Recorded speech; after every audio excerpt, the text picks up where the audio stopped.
In this video, I'm going to show you how to use the Head Golf Groove Sharpener to restore your clubs to their original groove pattern and give them extra life, to save you hundreds of pounds on having to buy new clubs simply by re-grooving your existing clubs. Now, the first thing you're going to want to determine is what groove head or what sharpener to use for your club. Now, I went online to look up the make, the brand of these clubs, and it told me that these had V-shaped grooves, so you might want to do the same for your clubs. If you can't find out online, you might be able to see the grooves themselves to get an idea for which of these heads would be the best fit.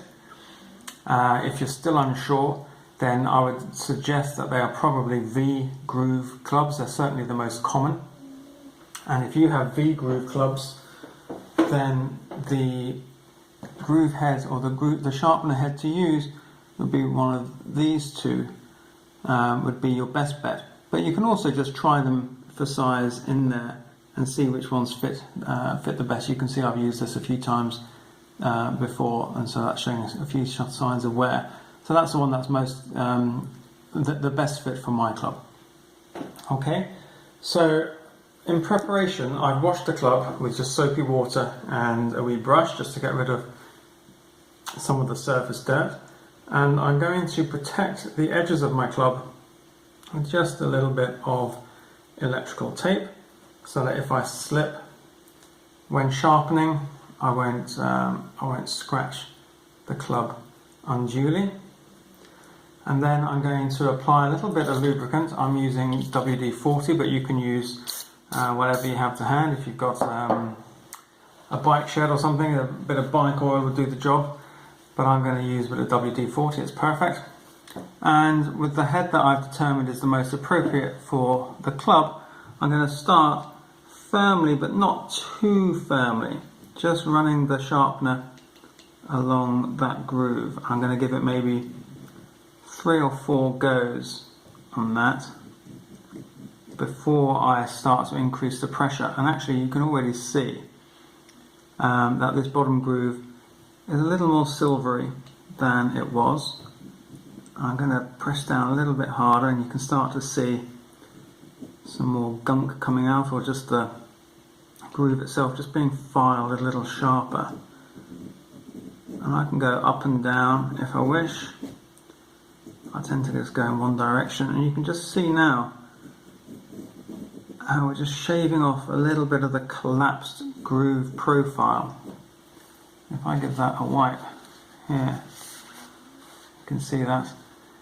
And I can see that the groove itself is already looking a good bit healthier than it was. So on a rainy Saturday afternoon, I might spend a little bit of time going over all my clubs here. I'll move up to the next groove. Again, I don't start off pushing down super hard, but I increase the pressure after a few strokes. And it's really reforming that groove profile quite nicely. And that really is all there is to it. And you'll find that your clubs then have greater control. You'll get greater amount of backspin, and your game will get just a bit more consistent because you know the kind of amount of backspin you're going to be generating. And that really is all there is to it. Just wipe away the sort of the shavings that come off as you sharpen. But you can see, well, hopefully you can see, I can certainly see from here that this is going to be a big improvement. And these clubs probably 3 or 4 years old now, and it does appear that the groove had collapsed in on itself quite considerably, and this is really going to help. So hopefully that will help you too, and we can all get a bit more control around the green and on our approach shots. Okay, thank you.